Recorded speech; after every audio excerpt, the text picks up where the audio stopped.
Nordeste Radio. La voz del nordeste de Segovia.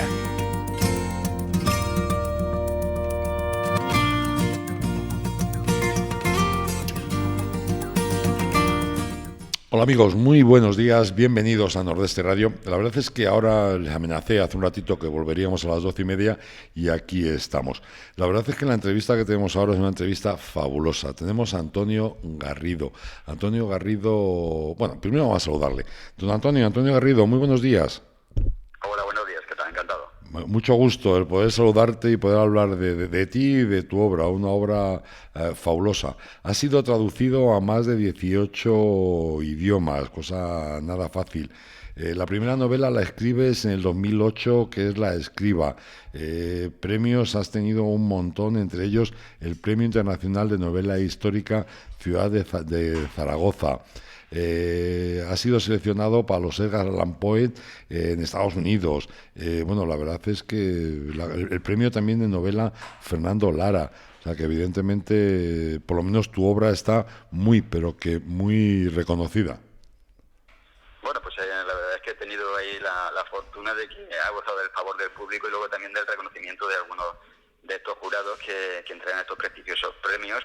Y es una situación pues privilegiada, una fortuna que lo que escribes que llegue a tanta gente y que guste a tanta gente. La verdad es que ¿qué más se puede pedir, no siendo escritor? No, la verdad es que sí, da auténtica envidia. Oye, ¿qué te iba a decir? En este libro que vamos a hablar hoy, de la editorial Espasa, que es El Jardín de los Enigmas, es el último que has escrito. Se desarrolla en el Londres del siglo XIX. Entonces supongo que, claro, primero documentarte para poder ambientar el libro, porque la ambientación es extraordinaria. Pues sí, desde luego decir que es un trabajo de documentación arduo que precisamente no comienza por Londres, sino que empieza en un sitio mucho más lejano, ¿no? Sí. En Estambul. En Turquía. Durante una visita que estaba haciendo, pues uno de los guardias, de los guías que me enseñaban el Palacio de Topkapi, sí. Pues me habló de la situación que vivían las concubinas en el harén. Allí, pues estas mujeres que estaban totalmente recluidas tenían prohibido relacionarse con cualquier hombre que no fuera el sultán. Y si lo hacían, pues eran asesinadas, luego arrastradas al centro del patio, se convocaban al resto de las concubinas y allí sobre el cadáver lo decapitaban para escarmiento, ¿no?, de esa mujer que se hubiera atrevido a dar con otro hombre que no fuera su rey, ¿no? Bien, pues estas mujeres, pese a ello, desarrollaron un código, un lenguaje especial para burlar esta vigilancia. Un lenguaje que tenía que ser totalmente encriptado para que pudiera sortear esa vigilancia y no correr riesgo su propia vida. Y desarrollaron un lenguaje basado en los ramos de flores, el lenguaje de las flores. Se llamaba el Selam. Esto, como digo, fue en Turquía. Pero lo curioso fue el conocer que un espía francés que se llamaba Motage descubrió este sistema criptográfico indescifrable y lo trasladó a los servicios secretos británicos. Esto fue lo que me llevó finalmente a encontrar una historia que se desarrolla en el Londres victoriano y a empaparme de multitud, no solamente de hechos históricos, sino también de anécdotas verdaderamente sorprendentes. Realmente curioso. La verdad es que es un placer el poder dedicarle tiempo a investigar, porque es que te vas encontrando cosas, vas buscando una respuesta y te vas con 100.000 preguntas.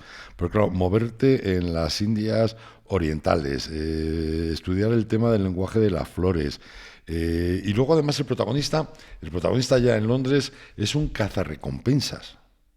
Efectivamente, sí, es un cazarrecompensas. Fíjate, si me permites te voy a explicar un poquitito cómo empieza la novela. Por favor. Para así poder situar a este cazarrecompensas, ¿no? En una de las zonas más prósperas de este Londres victoriano del que estamos hablando, una joven que estaba preparando su boda aparece abrazada.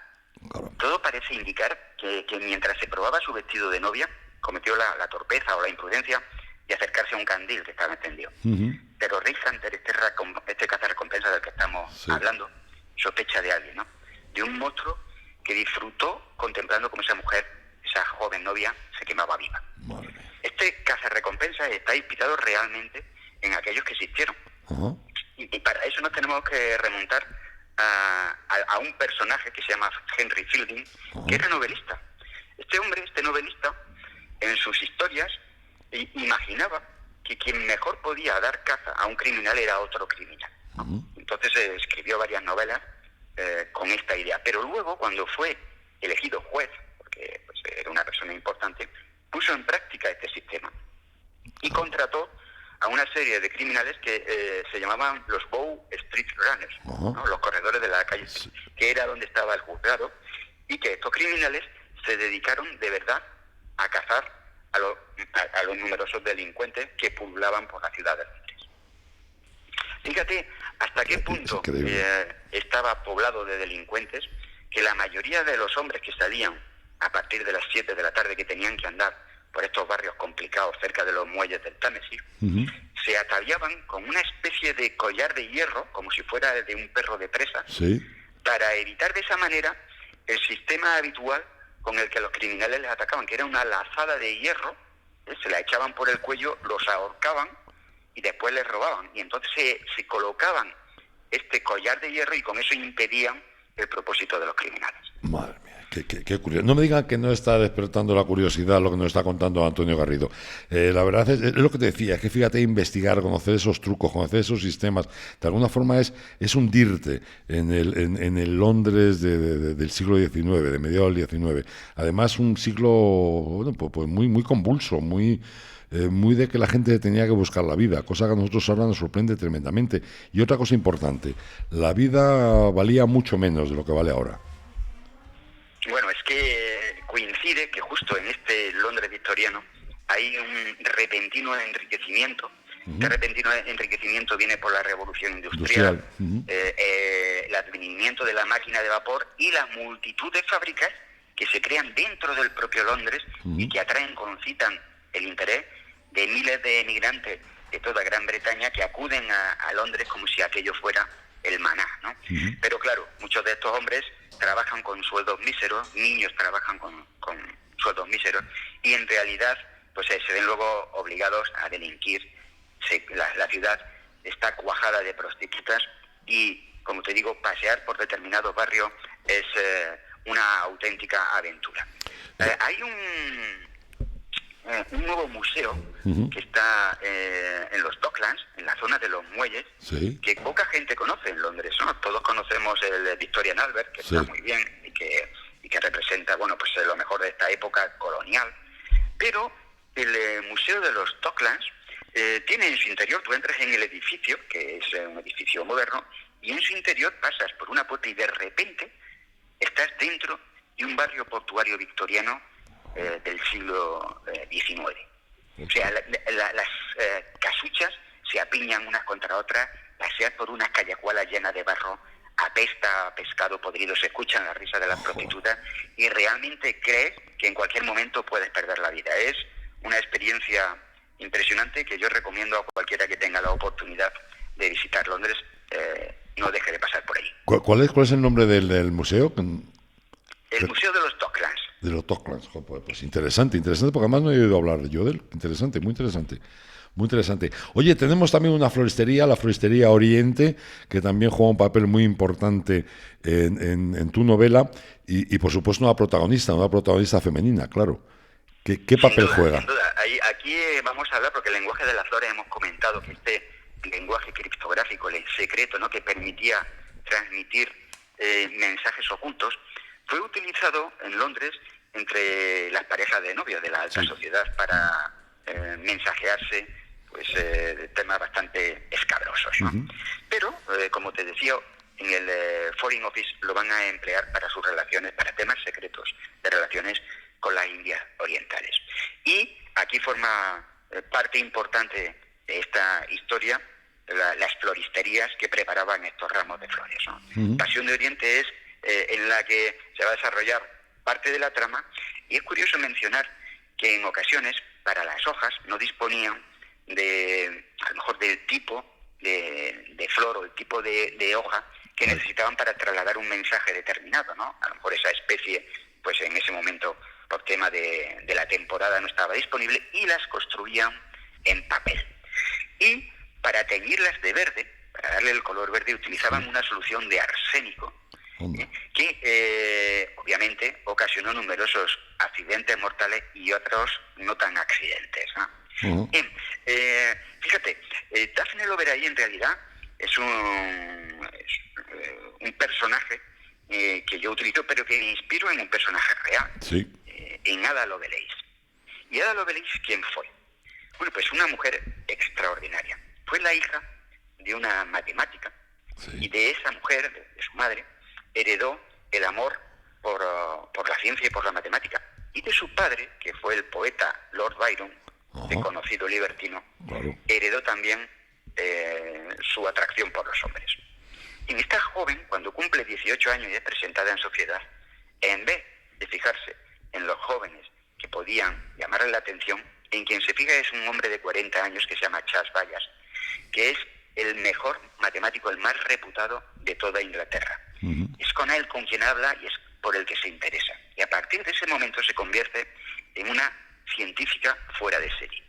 Hasta tal punto que crea un sistema computacional que se le atribuye como el primero del mundo. O sea, no es la primera mujer que desarrolla un sistema de computación, sino la primera persona, ¿no? Y hasta tal punto es importante que, fíjate, el Departamento de Defensa de los Estados Unidos hoy en día, para uno de sus lenguajes más encriptados, pues él lo denomina Ada en honor a Ada Lovelace. Esta mujer tiene un papel fundamental en la novela, y además en una época muy difícil. De hecho, ella escribió una serie de artículos matemáticos bajo nombre de un hombre, ¿no? Un seudónimo, y que fueron rápidamente elogiados y puestos como ejemplo del saber matemático mundial. Sin embargo, cuando descubrieron que en realidad lo había escrito una mujer, pues enseguida los denostaron, ¿no? Una mujer habilísima, bellísima, que traicionó en numerosas ocasiones a su marido, y, como digo, base para un personaje realmente apasionante.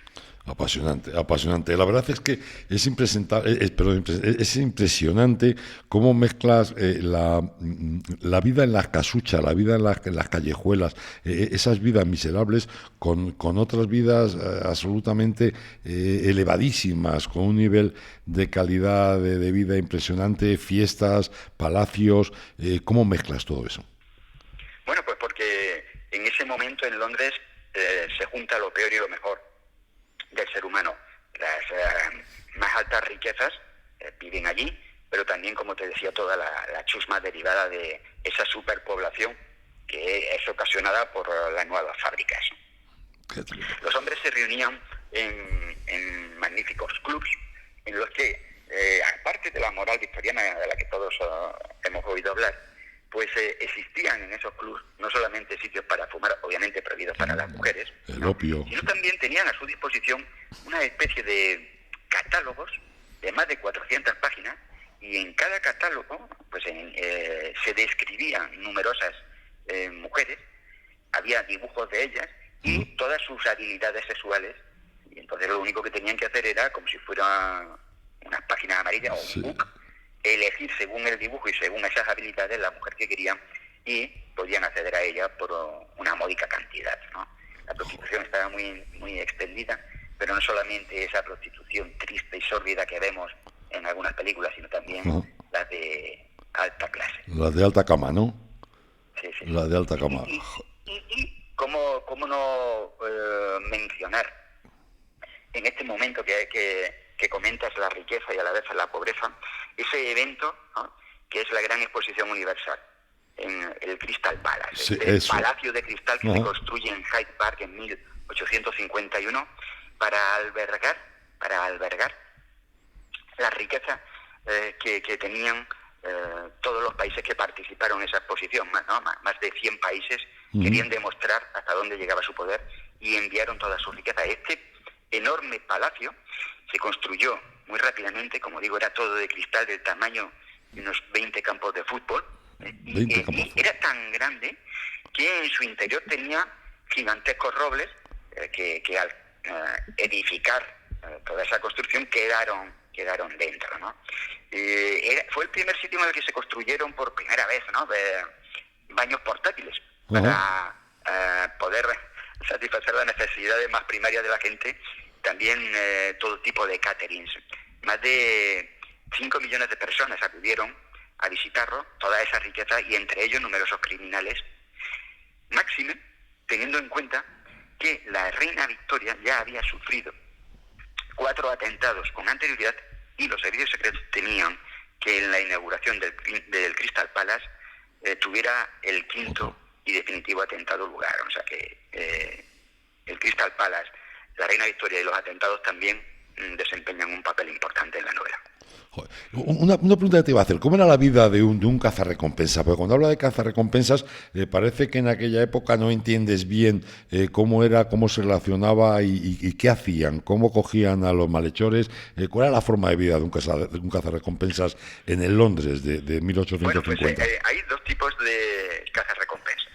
En primer lugar está los originales, ¿no? Los originales tendríamos que remontarnos a esta época en la que te digo que Henry Fielding fantasea sobre esta posibilidad, pero no fantasea solo porque crea que sería interesante, es que había un precedente, ¿no? Había un hombre que se llamaba Jonathan Wild, Jonathan Wild, Jonathan el Salvaje, que se denominó a sí mismo cazador general de ladrones de Inglaterra y Escocia, ¿no? Y él era un auténtico criminal. Él ofreció sus servicios a la ciudad de Londres, y lo que hacía era traicionar a sus propios compañeros, ¿no? Incluso a veces planificaba crímenes para luego retirarse y cobrar las recompensas cuando descubría quién los iba a perpetrar, ¿no?, cuando era él el que los había planificado. Este hombre estuvo durante mucho tiempo trabajando así, como cazarrecompensas, hasta que finalmente fue ahorcado porque descubrieron que seguía siendo un criminal. Con posterioridad, los cazarrecompensas que ya trabajan a sueldo, bueno, pues lo que hacen es como si fuera una primigenia policía. En realidad es el germen de los Bobbies, ¿no?, de los Pillars, estos policías de este casco que tienen así, no abombado, que todos hemos visto en las películas. Sí, claro, claro. Y lo que sucede es que simultaneaban su actividad como policía, por llamarlo de alguna manera, con el ofrecer sus servicios a aquellas familias que los pudieran costear, ¿no? Entonces lo que hacían era leían los periódicos. Cuando veían, por ejemplo, que se denunciaba un robo o cualquier hecho delictivo, se personaban antes que la policía en casa de los afectados y les proponían sus servicios, ¿no? Y para ellos era fácil moverse por los bajos fondos, claro, y encontrar a los criminales. Qué curioso. Oye, una pregunta que te iba a hacer, porque me ha mencionado ahora a Sherlock Holmes. De alguna forma, yo sé que tú has leído muchísimo también a Conan Doyle. ¿Te has basado en algo, te ha inspirado, no sé cómo decirte, las novelas de Conan Doyle para esta obra tuya? Pues no. Ten en cuenta que hay algo de Conan Doyle que nos llama mucho la atención de Sherlock Holmes. Cuando leemos su novela, ¿no?, que nos asombra, nos sorprende. Esa capacidad deductiva, sí. Sí, pero es una capacidad casi mágica, ¿no? Porque claro, aquí te asombra porque dices, pero ¿cómo este hombre puede saber que a través del roce de un zapato eso lo ha producido un perro de tal raza, que a su vez llevaba, ¿no?, y en la suela lleva una tierra que solo se da en determinado parque, fuera de tal barriada, y que la cazadora, pues aunque está recosida, pues proviene de un sargento de artillería de Pakistán, ¿no? Bueno, pues claro, él cuando te lo cuenta todo, sobre todo al principio cuando tienes poca lectura o poco conocimiento, es sorprendente. A mí me abrumaba y me fascinaba en realidad, ¿no? Este hombre es la persona más inteligente de la Tierra. Pero luego, desde el punto de vista del lector, lo cierto es que no te ofrece ninguna oportunidad. Sí, o sea, tú como lector es imposible que puedas adivinar, porque no sabes nunca tanto las cosas que es capaz de ver Sherlock Holmes, ¿no? Con ese conocimiento inabarcable. Entonces, para mí era importante que el lector también tuviera las pistas. Claro. Es decir, que dispusiera de las mismas posibilidades que los protagonistas para descubrir la trama de asesinato que está asolando Londres. Esto era lo que a mí me interesaba y principalmente es en lo que se diferencia. Luego hay aspectos que son coincidentes en cuanto a la ambientación, ¿no? Pues claro, si las dos se desarrollan en Londres, pero te aseguro que cuando se lee esta novela la gente me ha escrito diciendo es que sentía el frío o la niebla de Londres en la que en cualquier momento te podía salir ese criminal de repente, ¿no? O los fumaderos de opio, esos lugares en los que los más desarrapados que no tenían para nada masticaban, porque no tenían ni para ginebra, que era muy barata, masticaban las piezas de opio que venían desde las Indias Orientales, ¿no? Pues todo esto quizás sea lo principal en lo que se diferencia de las aventuras de Conan Doyle. Fíjese qué ambientación, no me digan que no apetece leer El Jardín de los Enigmas de Antonio Garrido, de la editorial Espasa. Pero Antonio, yo no puedo pasar por alto, porque además fue un libro que leí hace tiempo, y que si este tiene una labor de investigación, este otro también, además nos vamos a la China, antiquísimo, nos vamos al lector de cadáveres. Probablemente pues el primer médico o el primer ¿cómo te lo diría yo? Los que analizan los cadáveres, ¿será posible? Sí, es forense. Forense, efectivamente. Forense criminalista. Ajá. Porque hoy en día los forenses, ¿no? Los forenses son las personas que realizan el estudio del cadáver, dan pistas, pero quien las interpreta y quien luego persigue a los criminales es la policía, ¿no? Y quien finalmente la juzga es un juez. Pero en esta época yo descubrí el primer forense criminalista que además era policía y juez. O sea, todo en la misma persona. Fue el primero que consiguió determinar de manera racional las causas de las muertes violentas. Escribió 5 tratados forenses, ¿no? Esto en el año 1200 en China. Pero además era juez y policía, con lo cual persiguió a los criminales, los descubrió y los condenó. En aquella época, en la China medieval, los jueces tenían la obligación de acertar en su veredicto, porque si fallaban, es decir, si condenaban a alguien y luego se demostraba que había sido inocente, lo pagaban con su propia vida. Era una profesión muy arriesgada. Y Chisholm decidió estudiar para racionalizar las pistas que obtenía de los cadáveres y de esa manera evitar que también él fuera por un error asesinado, ¿no? Y es una historia verdaderamente apasionante, no solo por la suntuosidad de la antigua China medieval, sino por la originalidad del tema y del enfoque. Y desde luego ha tenido un éxito bárbaro, ¿no? Llegó a colocarse número 1 de ventas en Amazon en su traducción al inglés en Estados Unidos, pero en el libro físico, no en el libro digital, y en todos los géneros y categorías. O sea que es una novela que precisamente ahora también ha sido reeditada y que recomiendo pues a aquellos que sean amantes del tema. Yo la recomiendo abiertamente, yo disfruté mucho cuando la leí. Además, sobre todo, te descubre una China del siglo XIII absolutamente sorprendente, porque también la documentación, la ambientación que tú haces de esa China, de los personajes, de los señores, de los problemas que tenía este hombre, de los artilugios, de las técnicas para poder descubrir los crímenes y, sobre todo, el mundo del día a día de la gente corriente de esa China de 1200. La verdad es que es impresionante la labor que hiciste también de investigación. Pues sobre todo que luego la gente cuando lo lee lo aprecia, pero no porque sea una labor de erudición como si fuera un tratado, no, sino porque lo vive. Es muy distinto. O sea, mientras vas leyendo tú estás sumergido en esa antigua China y a tu alrededor suceden esas cosas que hace que pienses que está de verdad allí y que todo está, ¿no? Y que todo es real, ¿no? Por esa multitud de detalles del día a día que bien has comentado, que hacen que todo se torne vívido, ¿no? Y se torne real. Esa es una de las grandes dificultades de no abrumar con los datos, sino de que formen parte de la novela, ¿no? Claro. Esas curiosidades o esos hallazgos formen parte de la novela. Fíjate que en estos tratados que escribió Chisholm no solamente hablaba de la técnica, sino también de los crímenes y de los juicios en los que participó, ¿no? Los crímenes que descubrió y los juicios en los que participó.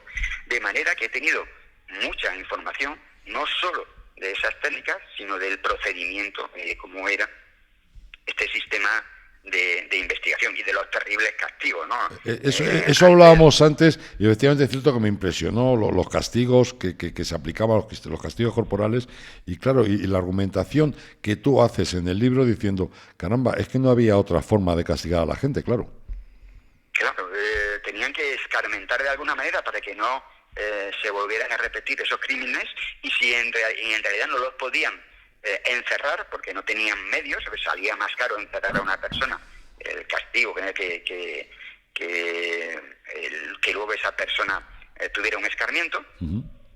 Y la forma que encontraron, como tampoco tenían dinero para pagar multas, pues era con el castigo corporal violento, que desde luego escarmentaba no solo al que lo sufría, sino también a aquellas personas que presenciaban, porque estos castigos eran públicos y que iban desde los azotes hasta el más terrible, ¿no? El linchi, que era la muerte de los 1000 cortes, sí, en las que drogaban al reo para mantenerlo vivo mientras lo despedazaban en tiritas, ¿no? En unas tiritas para que durara muchos días la terrible tortura. Además, fíjate que la muerte esa de los 1000 cortes, que yo creo que le llamaban, es que estoy hablando de memoria, igual me equivoco, tú me corriges, al torturador le llamaba el acariciador, algo así, y ya en la biografía joder, soy bueno. En la biografía de este famoso veneciano, caramba, estoy atontado hoy.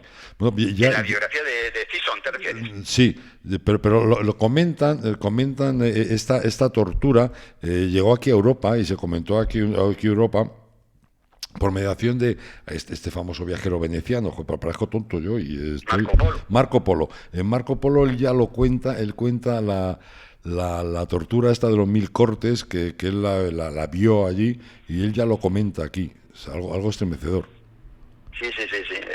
Ya te digo, es impresionante la cantidad de conocimiento que atesoraban, y además en una época en la que Europa occidental estaba sumida prácticamente en las tinieblas, ¿no? Sí, Estamos hablando del año 1200. Sí, y un caso muy curioso que todavía, incluso hoy nos puede sorprender, era el sistema de gobierno. Allí había un emperador, sí, que era el que detentaba el máximo poder, pero todos sus ministros, para llegar a ministro, tenían que superar una serie de exámenes públicos a los que tenía acceso cualquier hombre, independientemente de la condición social. O sea, el más desgraciado, si se aplicaba y estudiaba, podía convertirse en el primer ministro de China, en el hombre más poderoso después del emperador de toda China, ¿no?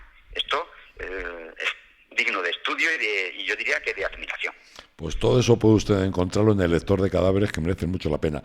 Sigan a Antonio Garrido, tanto El lector de cadáveres como El jardín de los enigmas, dos obras que realmente cuesta trabajo soltarlos. Empieza a leerlo y es que además te engancha desde el principio, y además te está despertando continuamente la curiosidad y el estar descubriendo cosas sorprendentes de forma continuada en cada página. El jardín de los enigmas, que es el último, y El lector de los cadáveres, que yo se lo recomiendo de verdad que profundamente, altamente recomendable.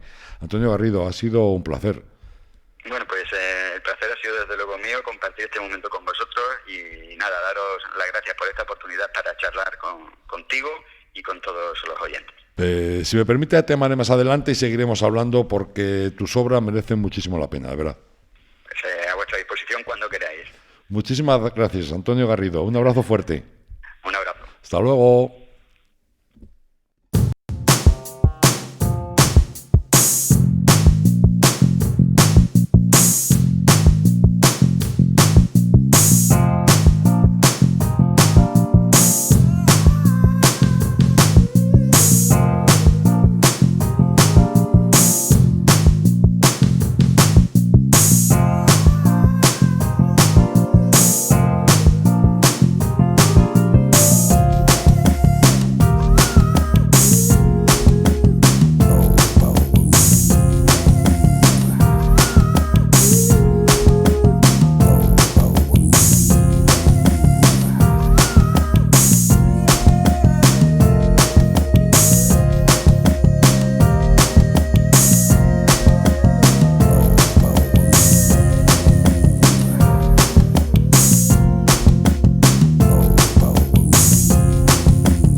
Bueno, amigos, pues vamos a seguir con la historia, vamos a seguir hablando de Segovia, a ver si me espabilo yo un poco, porque ya han visto que con la entrevista que hemos hecho a Antonio Garrido estaba un poco despistado, no me acordaba de nada. Bueno, quizás sean las horas. Antonio Garrido, les quiero recomendar de verdad tanto El Jardín de los Enigmas como El Lector de los Cadáveres, porque de cadáveres merece muchísimo la pena de Antonio Garrido, como merece mucho la pena de lo que vamos a hablar ahora, porque vamos a seguir hablando de la historia de Segovia y vamos a saludar para eso a José Luis García Casado. José Luis, buenos días. Muy buenos días. ¿Qué tal estás? ¿Todo bien? Todo bien, todo en orden. Bueno, vamos a seguir avanzando, tenemos un ratito, vamos a seguir avanzando con la historia de Segovia. Yo sé que tú te gustaría contar mucho, porque te apasiona, pero igual vamos a tener que quedar un poquito cortos. ¿Qué te parece si empezamos a hablar de los fenicios? Sí, vamos a empezar por ahí. Yo tengo como 250 folios escritos, entonces yo voy... Te conozco. Voy consultando mis notas según tú me digas. Yo te conozco tremendamente, sé que la historia te apasiona y además esto de la historia de Segovia te está encantando. Bueno, pues vámonos con los fenicios. Empecemos con los fenicios. ¿Qué me cuentas de ellos? Sí. Sí, que te digo que venga, que vamos a empezar con los fenicios. ¿Qué me cuentas? Bueno, vamos a empezar con los fenicios porque realmente cuando hablamos de los antiguos habitantes de Segovia, ahí ya nos mezclamos mucho con los antiguos habitantes de toda la península ibérica. Ajá. Todo lo que era Hispania. Y bueno, pues por aquí anduvieron, además de los bacetos, todos estos que hablábamos, sí, pues aparecieron un día unos señores que venían desde Fenicia. Ajá. Que es el nombre de la región de Oriente donde venía esta gente, ¿verdad? Que venían, sí, lo que hemos llamado los fenicios. Ajá. Que todo el mundo hemos oído hablar de ellos. Uh-huh. Venían de una... Vamos a tener una rápida pasada. Venga, para que nuestros oyentes se sitúen exactamente de qué estamos hablando y de quién estamos hablando, sobre todo, porque esta era una región, es una franja de 40 kilómetros de ancho y unos 300 kilómetros de largo, uh-huh, que se extiende por la costa mediterránea desde el monte Carmelo hasta Ugarit. Es decir, ocupaba lo que hoy ocupa Líbano, sí, básicamente lo que hoy es el Líbano. uh-huh, sí. Eran y los hemos oído hablar muchas veces en la Biblia, los cananeos. Claro. Eran la antigua región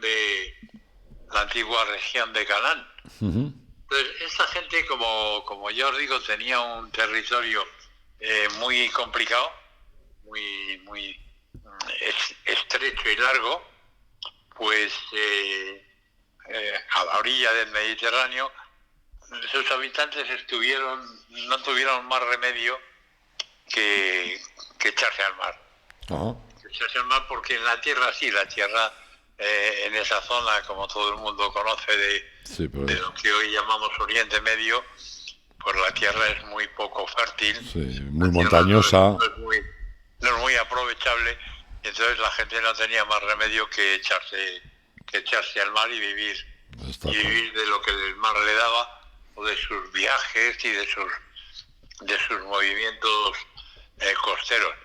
Pero además es que no tenían más remedio, incluso en el comercio interior y en los movimientos internos, porque la costa de toda esa zona es muy accidentada, uh-huh, con muchos entrantes y salientes. Incluso las comunicaciones internas era mucho más fácil hacerlas por mar que hacerlas por tierra, que había que estar salvando una orografía muy complicada, ¿no? Uh-huh, uh-huh, uh-huh. Pues entonces se dedicaron a echarse al mar, como digo, y prácticamente se hicieron los dueños del Mediterráneo, porque se dedicaron básicamente al comercio con el Mediterráneo. Ellos lo que hacían, términos generales, luego iremos entrando en más detalles si podemos. Ellos lo que hacían es que llevaban productos manufacturados en sus bodegas y se volvían con minerales y con alimentos, sobre todo fruta, que se traían de otras zonas más meridionales del Mediterráneo. Que también escaseaban bastante en su tierra, claro. Que también escaseaba mucho en su tierra. Sí, en su tierra escaseaba todo. Claro. Y las comunicaciones, cuanto más al interior, más complicadas y más pobre era la tierra y las posibilidades de obtener productos agrícolas. Total, que los fenicios, a base de viajes cortos, porque claro, en aquella época la navegación era complicada. De momento no se podía navegar de noche, porque no había manera de orientarse, o no sabían, por lo menos, orientarse. Después, cuando ya se inventó el astrolabio, la gente se manejaba mirando las estrellas. Sí. Pero en aquella época eso era imposible. Además costeaban fundamentalmente, claro. Que costeaban fundamentalmente. Claro, y entonces hacían viajes de todo, eran navegación de cabotaje, navegaban durante el día solamente y entonces pues los viajes que hacían, pues se supone que no pasaban de los 80 kilómetros cada viaje. Entonces, pues, ¿qué hicieron? Establecer puntos de contacto, establecer factorías, y ya vamos entrando en materia, establecer factorías a lo largo de la costa, en donde pues iban ejerciendo su misión de intercambio de mercancías. Y avanzando en esa línea de ir creando factorías, llegaron a un punto que fundaron Cartago, Cartago en el noreste de África, del norte de África, en un punto muy estratégico, porque controlaba un poco tanto el Mediterráneo como el paso al Atlántico. Porque esta gente establecía también ya rutas hacia el norte, llegaron incluso al norte de Galicia, etcétera. Entre otras cosas, y todo esto no era capricho, entre otras cosas, porque uno de los productos con el que más traficaban era el estaño. El estaño, que era importantísimo porque con el cobre fabricaban el bronce, que resultaban unas armas de mayor calidad y dureza que las que se hacían solo con hierro. Y entonces el estaño era absolutamente imprescindible para la fabricación de estas armas, herramientas. Sí. Y para localizar el estaño hay aquí muchas teorías, pero bueno, parece ser que llegaron a lo que hoy llamamos nosotros las Islas Cíes, en el noroeste de Galicia, lo que entonces llamaban las Islas Casitérides, que es donde más estaño se producía, aunque también se producía en el interior de la península. Estoy contando todo esto, que no tiene mucho que ver con Segovia, lo de las factorías en el Mediterráneo, etcétera, etcétera. Pero realmente los fenicios fueron los primeros colonizadores que hubo en Hispania, y luego fueron los cartagineses, que en definitiva eran fenicios venidos a menos. Eso te iba a decir. Depende cómo se mire. Pero te digo que eran ellos mismos, pues realmente ellos son los que crean Cartago, ¿no? Eran ellos mismos, sí. Claro. Lo que pasa es que los cartagineses eran los señores que venían de Cartago, de la colonia abierta, inaugurada por los fenicios, y que luego ya fue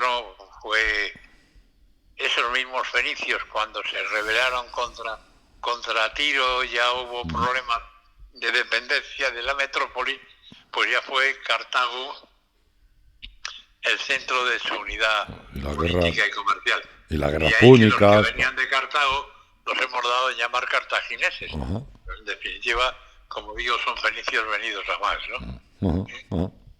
Entonces, todo este crecimiento del Mediterráneo, que parece que está muy lejos de nuestro centro peninsular, pues realmente lo que hizo fue, desde estas enclaves litorales, fueron entrando en el interior de la península. De hecho, más los cartagineses que los fenicios fueron los primeros pueblos colonizadores de España. Nuestros váceos y todos estos pueblos de los que hemos estado hablando estos días atrás, sí, pues acabaron más o menos sometidos o conviviendo con los cartagineses. Los cartagineses, que otra de las cosas, y esto ya es una curiosidad, una de las cosas con las que más comerciaban era con el garum. El garum, esa famosa salsa que luego a los romanos les encantaba. Sí, y que yo soy incapaz de entender cómo se podían comer eso. Pues yo tampoco realmente, pero lo mezclaban hasta con el vino, con el pescado, con la carne, lo mezclaban con todo, y yo supongo que nuestros oyentes saben de qué hablamos. Es una salsa hecha a base de dejar que las partes más innobles o más las tripas del pescado se fueran pudriendo. Te recuerdo que nosotros, y lo tomamos de una forma un poco aligerada, lo probamos una vez en otra radio haciendo una cata de alimentos romanos, y eso que no era auténtico y era absolutamente asqueroso, ¿eh? No, tiene que ser absolutamente asqueroso. Se cogían las cabezas, las branquias, los estómagos, las vísceras de los pescados, y se le dejaban pudrir al sol. Y cuando ya era un líquido apestoso y maloliente, pues es cuando ya se consumía. Pero estamos hablando de que posiblemente fuera la salsa más cotizada en el mundo romano. Sí, vamos, al extremo de que los cartagineses era uno de sus productos importantes con los que comerciaban con los romanos. Porque en aquella época la verdad es que los cartagineses y los romanos se llevaban bastante bien. Y se llevaban bastante bien porque se unieron contra los griegos, que eran los otros que tenían colonias en el Mediterráneo. Vamos a ver si no hago un lío a nuestros clientes con toda esa historia. Pero aquí la disputa estaba en a ver quién mandaba en el Mediterráneo, quién se comía la mayor parte del pastel del comercio y del territorio lindante con el Mediterráneo. Los cartagineses, que hacían en Hispania, penetraban en el interior de la península precisamente a por frutas, a por minerales, a por alimentos que luego se llevaban a sus líneas comerciales. En el interior de la península, los pueblos originales, los pueblos de los que veníamos hablando estos días, los íberos y celtíberos, pues se alimentaban del comercio con los cartagineses, con productos manufacturados, algunas armas, etcétera, etcétera. Entonces, durante todos esos años, pues los cartagineses se hicieron amigos de los romanos porque tenían un enemigo común, que eran los griegos, que también habían hecho lo mismo que los fenicios, establecer factorías y colonias por el Mediterráneo para el comercio. Entonces, bueno, pues Roma y Cartago firman una alianza contra el enemigo común, los griegos. Está claro. Derrotan a los griegos y entonces a la porra el pacto de amistad entre Cartago y Roma. Y aparecen lo que todo el mundo ha oído hablar, las famosas guerras púnicas, que a los cartagineses y a los fenicios se les llamaba fenicios o púnicos, o cartagineses o púnicos, por algunas razones lingüísticas, pero son las llamadas guerras púnicas. Guerras púnicas, efectivamente, que entonces ya fue entre cartagineses y romanos. Antes tan amigos, pero ahora se empiezan a dar de bofetadas por la hegemonía económica y comercial en el Mediterráneo, y y sobre todo también por ir consolidando territorios. Hispania ya para entonces era absolutamente cartaginesa. Claro. Aquí teníamos ya a la familia Barca, los Amílcar, Amílcar Barca. Ya andaban dando guerra por aquí. Uh-huh. Total, que los cartagineses tomaron la iniciativa. Aníbal trató incluso de aplastar a los romanos, llevando la guerra a su propio país, a Roma, por lo cual el ejército cartaginés, y esto merece una acotación aparte, pues tuvo que realizar una expedición sumamente complicada, partiendo desde Hispania, atravesaron los Pirineos, el famoso viaje de los atravesaron los Alpes, el famoso viaje de los elefantes, miles de hombres, caballos y elefantes, y, como no, que lo que todo el mundo sabe, algunos elefantes. Claro. Con este bagaje consiguen derrotar a los romanos y al final una batalla decisiva donde acabó quebrantando ya el poder militar romano y dejó a Italia indefensa, quedando el camino libre para Roma. Pero eran muchos miles de personas, caballos, elefantes, etcétera, y fallaba la logística. Uh-huh. Allí no tenían de dónde abastecerse, no tenían sus propios pueblos celtas que les suministraran alimentos y les surtieran del habituallamiento necesario. Y así que Aníbal no se atrevió a atacar directamente la capital y se marchó hacia el sur de Italia con la esperanza de conseguir la sublevación contra Roma de los pueblos itálicos meridionales, que no eran estrictamente romanos, eran Italia, lo que hoy conocemos como Italia, pero eran pueblos salvajes como habían sido los nuestros, ¿no? Bueno, al final Aníbal queda totalmente inmovilizado y los romanos plantearon una importante contraofensiva y acabaron pues venciendo a Aníbal. No me extiendo mucho en la logística y en las tácticas de estas batallas, aunque han sido muy estudiadas. No lo creo. Pero al final, pues dos columnas mandadas por Neo y Cornelio Escipión establecen una cabeza de puente en lo que hoy es Ampurias, la antigua colonia griega de Emporión. Sí. Y luego establecen otra base en Tarrácolo, la Imperial Tarraco, que después para hoy es Tarragona, y con esto pues el nordeste de la península ibérica ya corta el enlace entre Aníbal y sus bases hispánicas. Al final los dos escipiones fueron muertos en su intento de penetración hacia Andalucía, pero en el 1210 antes de Cristo, el hijo de Publio, Escipión el africano, obtuvo nuevas victorias para Roma con la toma de Cartago Nova, que fue un golpe decisivo al control cartaginés en Hispania. Cartago Nova, como todo el mundo sabe, es la actual Cartagena, y era la colonia importante que se había abierto en Hispania para el comercio mediterráneo. Que eran los fenicios, claro. Bueno, seguimos, estoy yendo muy rápido y saltándome muchas cosas porque a donde quiero llegar es a los que de verdad fueron habitantes esa Segovia de nuestra meseta central, claro. y de Segovia.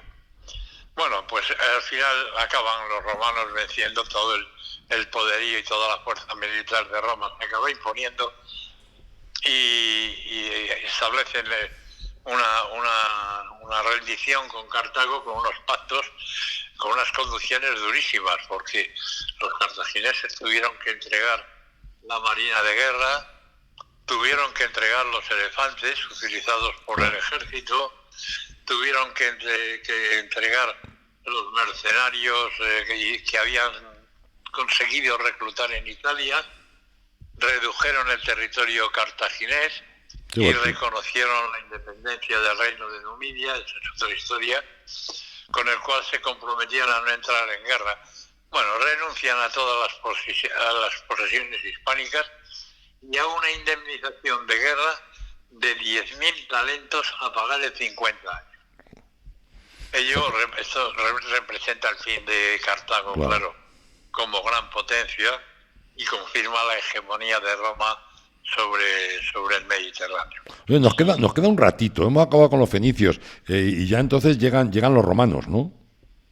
Tardan muy poquito en llegar, sí, aparentemente habíamos llegado a una situación de paz y tranquilidad, y todos podíamos creer que esto se había acabado aquí, que ya estábamos tranquilos. Pero no. Pues no. Cartago acabó por incumplir el tratado y perdón, esa tos. Rehacer su economía apoyándose en el comercio por mar y en una importante expansión de la agricultura en Hispania, y esto despertó los recelos de Roma, en especial del grupo aristocrático conservador que manejaba los hilos políticos en la metrópoli, que llegaron a considerar que lo que había que hacer era aniquilar Cartago. Aquello de Cartago de lenda es. Bueno, pues con la excusa de unos ataques del rey de Numidia que hostigaba a los cartagineses, los cartagineses intentaron defenderse. En el tratado que había firmado con los romanos estaba prohibido. Y como intentaron defenderse con las armas, Roma les declaró una guerra que no podían ganar, claro. Fue la tercera guerra púnica, que supuso el fin del poderío cartaginés. La ciudad fue arrasada, Cartago Nova digo, y su población exterminada completamente. Los pocos supervivientes que hubo fueron vendidos como esclavos, y a partir de aquí mandaba Roma. Los que se rindieron después del comienzo de esa guerra fueron declarados ciudadanos libres, y sus ciudades también, y les dejaron conservar sus territorios solo porque se habían rendido. Y ese fue el final de Cartago, de los cartagineses y de los fenicios que habitaban nuestra península, que habitaban las mesetas sobre todo, y que habitaban obviamente Segovia. Qué bien. Oye, ¿qué te iba a decir? En el año 61, es que aquí la historia no acaba nunca, claro, la historia sigue hasta ayer. En el año 61 antes de Cristo, nombran a Julio César gobernador de la Hispania ulterior, y con el pretexto de erradicar las rapiñas de betones y lusitanos, hizo que la población abandonase todos los poblados fortificados. Acuérdense aquello que hablábamos de los castros, sus fortificaciones, y se marcharan de las zonas fortificadas, se bajaran al llano, a los valles. Todo esto mediante atosigamientos militares entre el Duero y el Tajo, y por supuesto se les prohibió a los aborígenes la construcción de fortalezas. La mayoría de los castros, pues unos siguieron funcionando como pequeños núcleos, llegando incluso a tener estatutos municipales con el tiempo. Otros se abandonaron los castros y se marcharon a los valles a trabajar la agricultura y la caza. Otros se dedicaron al bandidaje, como sucede siempre en estos casos. Y bueno, pues no parece que fueron demasiado violentos y demasiado agresivos con los romanos. Se dedicaron a buscarse la vida como pudieron, y entre la minoría, la ganadería y la agricultura, pues fueron más o menos defendiéndose, aunque cada vez más el ejército romano era quien controlaba y quien prefiguraría un poco la situación que iba a venir después. Oye, José Luis, ¿qué te parece si seguimos hablando de los romanos la semana que viene? Bueno, por mí, tenemos, ya he dicho que tengo 258 folios. No, te digo porque fíjate la hora que es y te voy a hacer una propuesta. Te voy a hacer una propuesta... Propongo, pues, irnos a Sepúlveda. Irnos a Sepúlveda, a Casa Paco, a comer como Dios manda. Como si fuéramos romanos. Pues algo así, porque ten en cuenta que Casa Paco tiene bastantes premios gastronómicos con el tema de los cachopos. Y ahora mismo, bueno, aparte de puedes comer cualquier cosa, tienes un trocito de Asturias aquí en Castilla y León, en un pueblo tan maravilloso como es Sepúlveda, y te puedes meter, pues fíjate, una ensaladita, un cachopo de medio kilo y una sidra para 2. Y todo eso por 30 euros. No me digas que no merece la pena.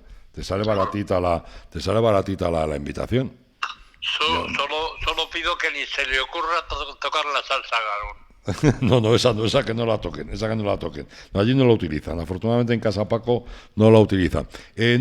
Número para reservar, porque siempre es importante... Allí nos encontramos y la semana que viene entraremos con los romanos, que ya es un relato menos árido y más divertido y más apasionante, hombre, y porque es más próximo a nosotros y hay más rastros arqueológicos. Está y claro. Hay más puntos en los que aferrarse y en los que disfrutar un poco de qué ha pasado con estos señores en la historia de España. Está claro. Bueno, pues nos vemos entonces en Casa Paco, ¿eh? Número de reserva, por si quiere llamar para este fin de semana. 690-250-973. 690-250-973.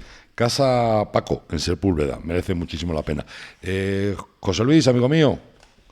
Venga. Que seas un buen chico, ¿eh? Y pasa un buen fin de semana. Aunque si vas a comer a Casa Paco, seguro que ya te compensa. Estar en Sepúlveda. Pues venga, hecho. Hablamos, ¿vale? Venga. Un abrazo fuerte. Otro grande para ti. Claudia, muchísimas gracias. Ya nos vamos a ir. Y amigos, pues espero que pasen un fin de semana fenomenal. Si se pasan por Casa Paco en Sepúlveda, seguro que merece la pena. Y nada más que contarles. Les mando un abrazo muy fuerte y el lunes pues estaremos otra vez aquí. Adiós, amigos.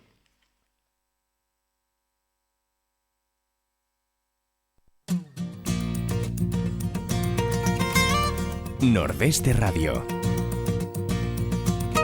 La voz del Nordeste de Segovia.